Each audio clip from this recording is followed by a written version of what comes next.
chocolate. The beat of Latin music pulsated as she sat for several minutes, simply eating. Finally, she put the car in gear. His attraction to this woman had nothing to do with the gentle sway of her hips or the tilt of her head. He wasn't drawn to the shape of her ass and the dark skirt, the curve of her breasts and the white silk blouse, or the slender line of her calves. That was all nice, but what made him really hard was the awareness that he was going to kill her. Thoughts of leveling his gun at her heart made his erection pulse. He was in control of the last minutes of her life. The power was intoxicating. Her taillights clicked on, and she drove toward the I-35 South ramp. He dashed back to his van and followed, lights off until he reached the interstate ramp. He gripped the wheel as he trailed her, careful to remain several car lengths behind.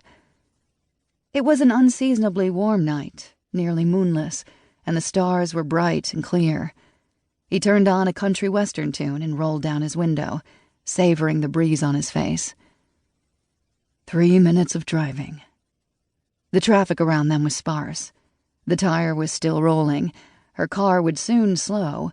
She'd drop back from the small herd of cars. They'd be alone. 5 minutes of driving. The taillights of the few cars had raced toward the dark horizon. Her car was slowing. The back right tire was already deflating. Seconds ticked by. He switched on his cell phone jammer. 7 minutes of driving. The tire was nearly on its rim. The car rocked awkwardly. Her right blinker flashed on, and she pulled to the side of the road. Gravel kicked up under her tires as dry Texas dust swirled up. He pulled in behind her, killing his headlights quickly as more lights glared in his rearview mirror. He waited. An 18-wheeler blew past him, the rush of air slightly rocking the van. Cars stopped on the side of I-35 often enough that not everyone paid attention. Still, he needed to get moving. No telling who would come upon them or how long they would be alone. He had to move fast.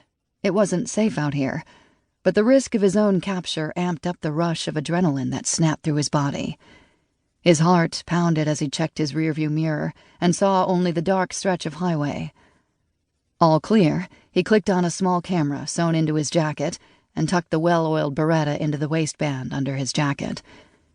He got out of the van, his booted feet crunching against the fine gravel as he walked toward her car. His heart beat fast. His mouth was dry.